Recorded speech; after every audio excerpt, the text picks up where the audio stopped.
The feet. This did not sound real, but I have read weirder things that were real, so here it goes. I have nearly 6.5 years of police experience. I've been married for over 5 years. My spouse, Sandra, works on Wall Street as a commodities trader. Her income is just over twice mine. Our physical well-being is excellent. It used to be, at least. I'm a basket case now because of it. And a father who is unmarried. Our 2 kids are Mike Jr., who is a little over 3, and Allison, who is only a year old. Sandra recently returned from her maternity leave. Yes, I am aware that after having a child, you have to make accommodations. No, I am not a caveman. I adore my spouse. Yes, I did. You will see my meaning. We met in college, where I was majoring in law and she was majoring in financial management.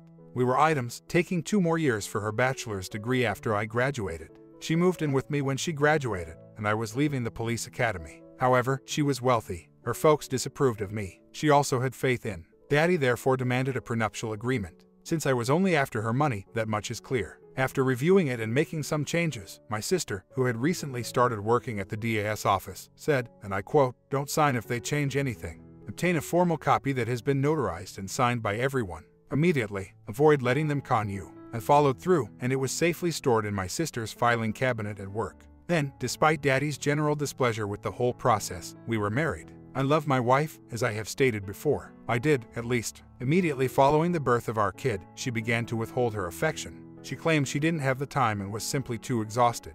You know, stuff like her work, my work, and the baby. How in the hell? Her blonde hair, which was formerly waist-long, has now been cropped to her shoulders. She dresses more provocatively and her makeup is more, shall we say, pronounced. For employment, on Wall Street, shuffle papers in an office full of computers. You get what I mean. I didn't. I'm foolish, then. And a moron. I've fallen in love. I was, at any rate. She began working later, first on rare weekends before going on the twice-monthly travels to the coast and Washington, D.C. After that, she became pregnant.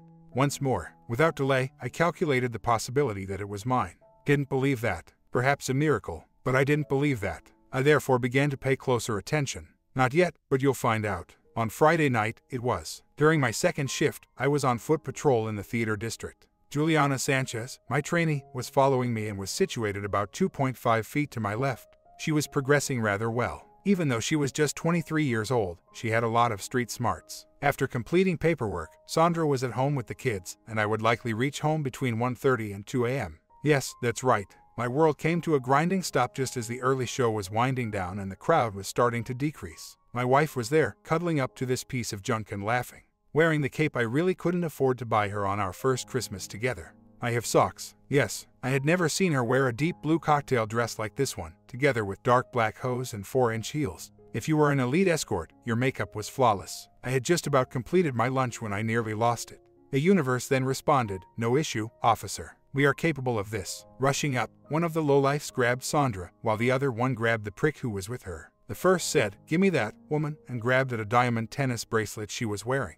Yes, that was something I had never seen before. What is it with felons now? They just go up to the first person who appears to be wealthy without taking the time to scan the area or glance around. Similar to the cheater's manual that every adulterer has committed to memory. Well, Joe Prick was complaining, "Don't take my Rolex," and Sandra was having trouble. With that, my companion and I separated from the other customers by about 6 feet and pulled out our firearms. Who do I shoot first? Trash number 1, trash number 2, Joe Prick, or my soon-to-be ex-wife? Was my initial thinking. I gave in to the cop in me. Later, I would take care of her. "Police, lay down on the ground," I yelled as a result. Juliana did a nearly excellent impression of me, sizing up the man who was harassing Joe. That's when everything truly went south. "Drop it, sir, right away." Joe let the man go once he had successfully taken off his watch, and 2 guys were down. The place was filled with screaming and screams by now. Reaching for her radio, Juliana called in, 2 perps down, 2 civilians injured, request a bus and supervisor immediately. I was done, kicking the guy's piece away and holding my wife's lifeless body. I was aware that she had left,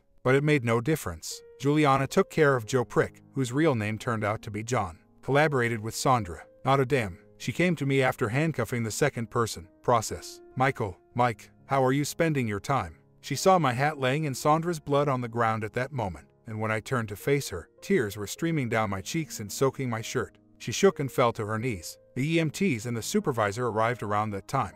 The EMT, the people from the crime scene, and the investigators took over once they pulled me away. The sergeant looked down and saw Sandra before inquiring as to what had transpired. "OHH, crap." He grabbed an EMT and pulled me over to the second ambulance. Then he grabbed my side piece. "You are to go home and stay there until we come for you." He quickly got on his radio and called my backup emergency contact. My go-to person in case of emergency wasn't available. More forever. My older brother, a lieutenant in downtown robbery, homicide, served as my backup. Crap got moving fast. We found our favorite babysitter there when Bobby, my brother, and I were brought home by another police. She accepted to watch the kids till my wife returned from a late meeting with a client after receiving a call from her. After paying her, Bobby helped me get undressed, take a shower, put my clothes in the laundry, and go to bed. After explaining the issue to his wife over the phone, he called our parents and waited for them to arrive. I asked to visit her body in the morgue the following morning. Bobby doubted my ability to manage it. However, I was adamant. I was confident in my ability. I was forced to. When we got there, I was led through the rear entrance to avoid the few media gathered in the front. We descended to the morgue and entered the chilly, poorly lighted sanctuary. You know how they portray it as unpleasant, showing guys putting mentholated lotion on their noses to mask the odor. It's not that horrible, really. It is more detrimental. After providing my identity and signing the log, they led me to drawer 321. Opening it, the coroner's assistant drew the sheet down to reveal her face and took a step back.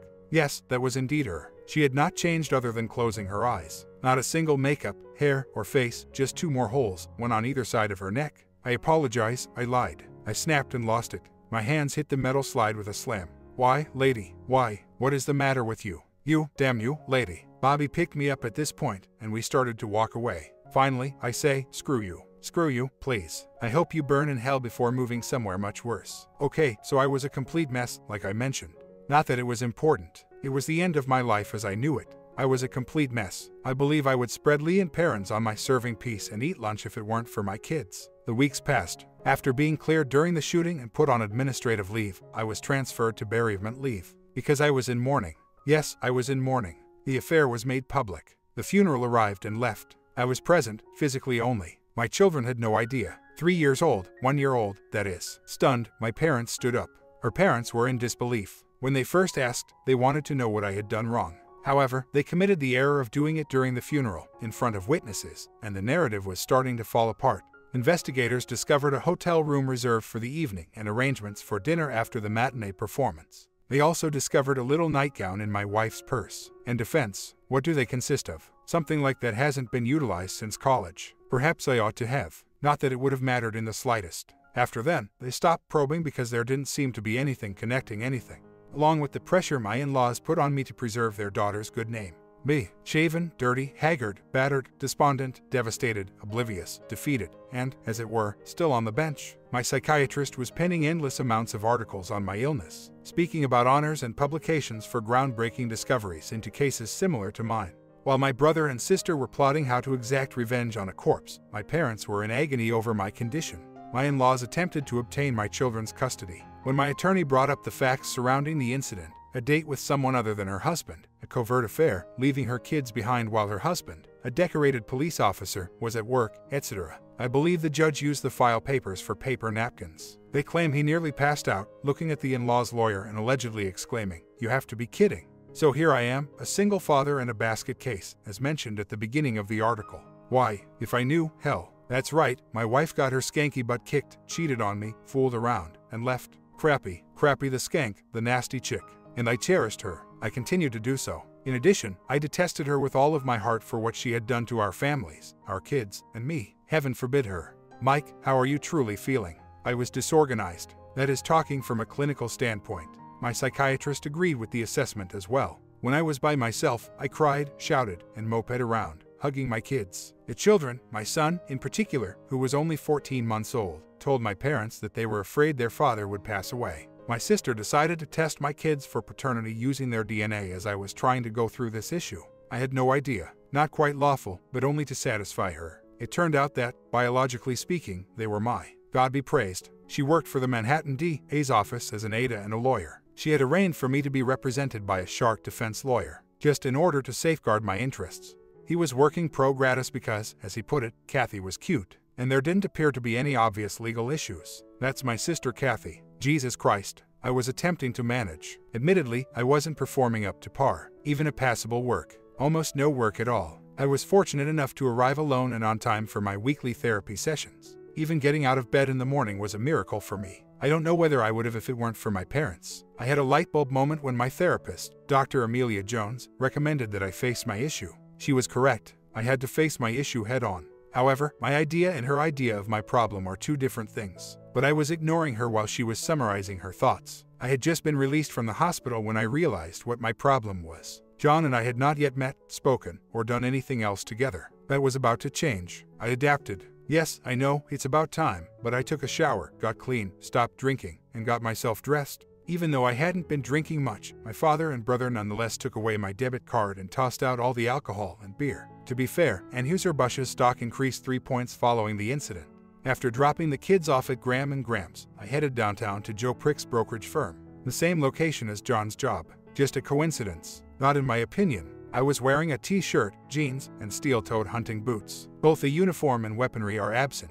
I refused to position myself for failure. However, the prick would be toast if he breathed in the same room. I had already run through a number of scenarios involving him in my head. Badly enough, nothing clicked right immediately, until he got in touch with my attorney and that the bracelet be returned. Gifted to him, it was technically his. When he stopped laughing, my lawyer explained he told John's lawyer the odds were small to none. He would speak with his customer to find out what his goals were. I was going to keep quiet, but I have to now because of the law. Call you. The law is 9/10 possession. Thus, okay, I entered the brokerage firm McAllister & Sons, a medium-sized commodities company that primarily works with big international corporations. We had an open marriage. Butch had told everyone that the affair was well known at the office. So, very 21st century. Regretfully, she never told me. I entered a calmly buzzing office that grew quieter as I got closer to his tiny work enclosure. Everything stopped, including talking, moving, and even breathing normally. I don't think I've ever met any of them. Still, it seemed like they all knew who I was. That's because I discovered her enclosure as I got closer to his. It was covered in black crepe paper and quite dark. There was our wedding photo on her bookcase, not her desk. And that's it. Nothing more. His real name was Joe Prick, and his was next to hers. Well, at least to me. I stepped up to his doorway and opened the glass divider. In the doorway, I stood. He was aware of who I was. Most likely figured out why I was there. Very likely wished I wasn't. Joe, good morning. I can see why you would like your present returned. You'll have to be confused. Jonathan is my name. I extended my hand. No, your name is Joe Prick. I have been calling you that every day since Sandra died. You know Sandra, right? At least you did, intimately, if I understand things. And I'm guessing you know who I am, don't you, Joe? I'm the clueless sucker you screwed over, with the help of my wife, for close to 4.5 years. I began to walk toward his computer and raised my voice. I bet everyone in the office heard me. He was afraid now. Urine was strongly scented in the air. I had just taken a shower. Look, she came on to me. She said you guys had an open marriage, and she was open to a serious outside relationship. Honest to God, officer, I didn't want to. She forced me. It was all her. I recalled how he had behaved that night of the attack. Yes, the scumbag was a cowardly, craven person. However, I needed something, and I had come here seeking resolution and a confrontation. Anything at all. Then it dawned on me. Behind me, in the office area, I could hear movement. There was not much time left. When I arrived at his desk, I dug inside my pocket. No, please, don't end me, he cried out. I gave him a sly smile and took the bracelet off. I took hold of his right hand, slamming it into his palm, cutting huge gashes and spitting blood. An $8,000 pain in the ass. Well worth it. I believe your attorney said you wanted your gift back. Here it is, with interest. Now, I want my life back, prick. Can't help, can you? Didn't think so. Seeing useless college boy. At this point, 2 suits and a few security personnel appeared. Before they could reach me, I turned. They parted as I walked out into the startled bullpen area, saying, I'm done here. Crap head, though, cut himself on his woman's bracelet. In front of the 2 suits, I came to a stop. I gave them a hard look. Not difficult. They took a step back, a little shy. I took a look around. I spoke up. My name is Mitchell Rangel. I'm Sandra's husband. I have 2 small children. You people facilitated the destruction of my marriage, my life, my career, and my children's futures. Thanks a lot. As I said this, there were gasps and disbelief in certain areas. There were tears. Now see here, said one of the suits. I spun around to face him. Quit talking. Most likely, you are one of the owners. I turned and went, saying, don't worry, you'll be hearing from my attorney shortly. It wasn't over yet, but I felt a little better. I contacted my attorney, Mitch Randall, and inquired about the possibility of suing her company for whatever reason. After giving it some thought, he said, we'll give it a try. That's when the bad dreams began. I dreamed for 2 months that my wife would enter our bedroom looking elegant, constantly telling me that she wanted my seat after seeing another man. She made the demand. She was correct. She was making her way over to the bed. She became more persistent the closer she got. However, she consistently halted at the edge of our mattress. Her last words, "What's the matter? Can't get it up." For the first 2 weeks, I woke up shivering, sweating, and feeling sick. Then I woke up, perspiring profusely. The dream stopped after 2 months, when my therapist helped me figure out what the hell was going on. My spouse showed there, crying, and just stood there in a tattered, unattractive nightgown. It felt as though she was disappearing. She would cry out, saying she had no idea what was going on or what she was doing. Why was she torturing herself in this way? Why was she abusing her kids in this way? Why was I forcing her to do this when I was allowing her to? Why in the world was I flawed? She cried out. I was astonished. I used to get afraid when I woke up. I would lie there, dazed, trembling, and swollen with terror. It continued for 2 weeks. One night, though, nothing. Even though I didn't sleep well, I didn't have any nighttime awakenings. Not rejuvenated, but dazed, I awoke, strong and powerful. Like, I probably would have been better off staying up late doing nothing. It remained the same all week. I was given a sleep aid by my doctor, but it made me queasy. At last, 10 days later, and very exhausted, my parents took the kids for the night. They pushed me to just let things happen on its own, or as my father put it, maybe with some aid from Budweiser. I laughed, or tried my hardest to laugh.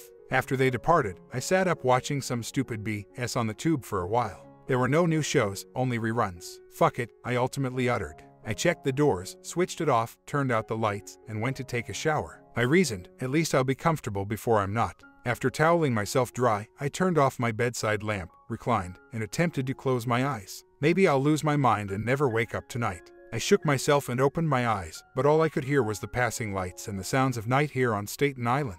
I groaned, took a look at the alarm, which read 8:43 p.m., and closed my eyes once more. Well, slumber, where in the name of hell are you? She was barefoot, long-sleeved, dirty, not filthy, more like used, unwashed, scruffy, wrinkled, and looked used up, tired, morose, defeated. Her eyes, those beautiful eyes that I had fallen into when I fell in love with her, were dull, vacant, game over. All of a sudden, I realized she was standing in the doorway, barely 7 feet away from my side of the bed. She was staring at me, not moving, not doing anything, and then she eventually sighed and shook her head. You're done, Michael. I'm through. They've gotten their wish with me. I'm heading out. I'm going to move on. This was all undeserved for you. I apologize. I apologize profusely. This is not what I intended to happen. This was not intended to be the case. It was only an affair, a small fantasy that grew out of control. She appeared to get smaller as she stood there. I gathered my thoughts as I looked, unable to believe what in the world was happening at this very moment. Sandra, why? Why did you act in this way? To me, to our family, to us. Did I fall short? Was I not manly enough? Woman, tell me, I have a right to know. She looked at me like I was a complete moron, yet it was like I was whispering to a stubborn toddler. Her eyes opened incredulously, and she gave me a stupid-looking face. I apologize, but that was just her normal attitude. Why, Michael? Because I could. It was all right there in front of your eyes, but you were unable to see it, even when you began to suspect. Why? Since you were fond of me. I took advantage of that to control my affair and do what I pleased, whenever I pleased. He wanted to have everything of me, so I took him even into our bed. He was intending to breed me, so he had me cut you off. That would, of course, require us to get back together in order to name the child. I thought I could put up with it if it kept you in check. She was almost smirking, but she realized she had lost.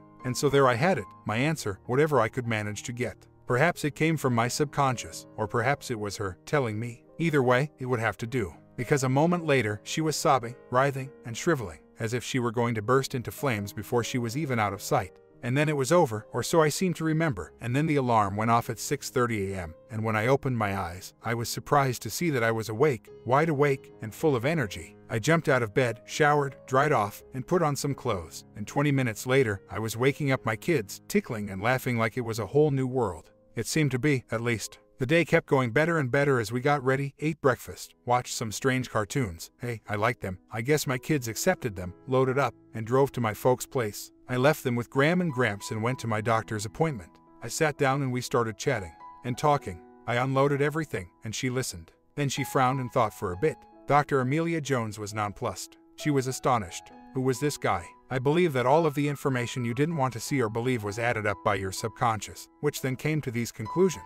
That or your ex-wife's spirit paid you a visit and was attempting, I'm not sure, to find some sort of resolution. She hesitated. So far, how am I doing? Amazingly, she gets paid for this as if she's an expert in her field. Yeah, I guess so. She carried on. Do you comprehend and accept all of this? I believe so, doctor. I feel so much better, I know something snapped. All right, let's move on and expand on that. More talks, but Mike, I believe you've turned the corner. I believe you're realizing everything. So I got over it, kept going to therapy, and eventually, 6 months later, I was cleared to go back to work, received a bunch of small tickets and commendations, and life went on. Now, I was just a single parent, a little bruised, but not a total loser. After a couple years. Update. It took some time. I was promoted to sergeant and my kids were raised normally. I believe my attorney took the 2 life insurance policies, one from her job and the other from us, and created a trust for the children. I took her retirement and purchased a modest fixer-upper on a respectable piece of property on Staten Island's Bay. Sandra's trust was processed, and the funds were added to the children's trust. Her parents attempted to oppose it, but my future brother-in-law enjoyed taking them to court. He requested a private hearing in the judge's chambers, and after they presented all of their arguments, he hit them with the facts of the night and the prenup. He also mentioned that, in contrast to what her parents believed, I had not used any of her money for myself, other than to purchase the house. The trust would be rolled into the child's trust. To put it in Mitch's words, I don't want any of the woman's money. I never did. Give it to my kids, her parents gave in when faced with these facts. He laughed when he told me about the corporation lawsuit. Oh, yeah, and the harassment suit that Mitch filed in addition to the alienation of affection litigation. It will never be tried, their attorneys scoffed. We'll see, I said. I requested a stenographer-only hearing presided over by a judge. I also issued subpoenas to everyone, including the janitor and the 2 partners. I stated that it would be a civil action and that everyone would be sworn in. If not, I would contact the office and request a trial together. They gathered and inquired about our desires. I informed them that he would be let go with no recommendation, no severance pay, and nothing at all for $3 million. They continued talking and then retaliated. $1.75 million, and the individual mentioned is gone. Agree, he stated. I gave my future brother-in-law $750,000 and rolled the remaining amount into the trust. As previously mentioned, 10 years later, my son was approaching 13, his sister was 11, and he was a middle linebacker in the 8th grade of football. My son, Miguel, introduced me to Margaret O'Connell while we were at a game. 3 brothers and 3 girls made up the 6 children, of which Maggie, as she was known, was the middle, a history instructor. Both of her younger sisters were nuns. I was lucky to get the wild one, as she subsequently told me. Her brothers worked for the state of New Jersey as mechanics, truck drivers, and dock workers. Yes, she was from New Jersey, but she was a Staten Island resident.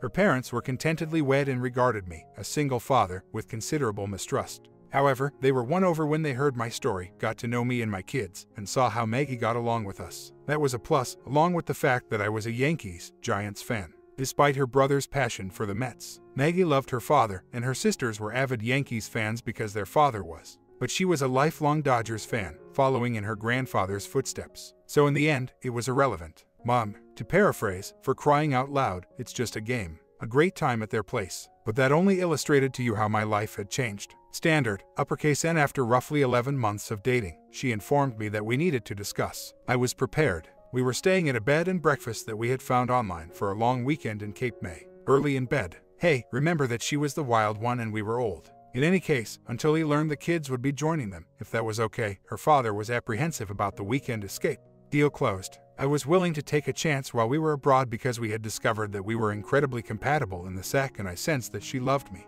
However, the gorgeous redhead with the deep green eyes was becoming sly. She was also sick of moving stealthily. She was aware of my tale. She understood my anxieties and hang-ups. She had witnessed both my beauty and my blemishes. She was also aware of my mild addiction from work. She so assumed she would be in command. However, I was prepared. As prepared as a man can ever be, that is. She pulled at the hairs on my chest as she rolled over onto my chest. Okay, Mike, we need to talk. I immediately took precautions. We do? I naively inquired. Yes, we do. We have been seeing each other for 11 months, officially 7 months exclusively. I am very into you, and I think you feel the same way. I know you have been hurt badly by the woman and it has taken a long time to recover. Maybe you aren't there all the way, yet. Maybe that's why we're away for a weekend, to help. But I gotta tell you, we can do so much better if we are in this together, as a single entity. Hold on to it. She raised her eyebrows at the final statement. So this is what I propose. You and me, together. I love you, your kids, your parents, your brother and sister-in-law, your sister, and her hunk of a fiancé. Will you marry me? Seize every opportunity to jerk my chain.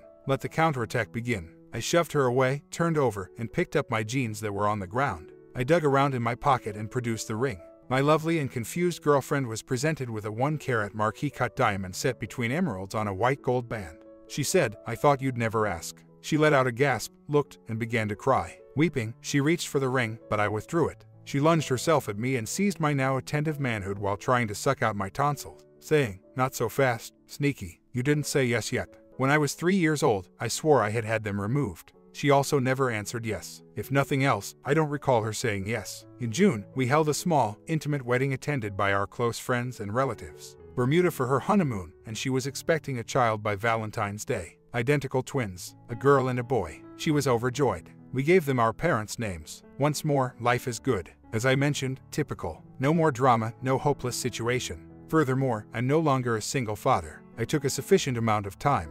My comment, she was pregnant, but nothing more was said about it.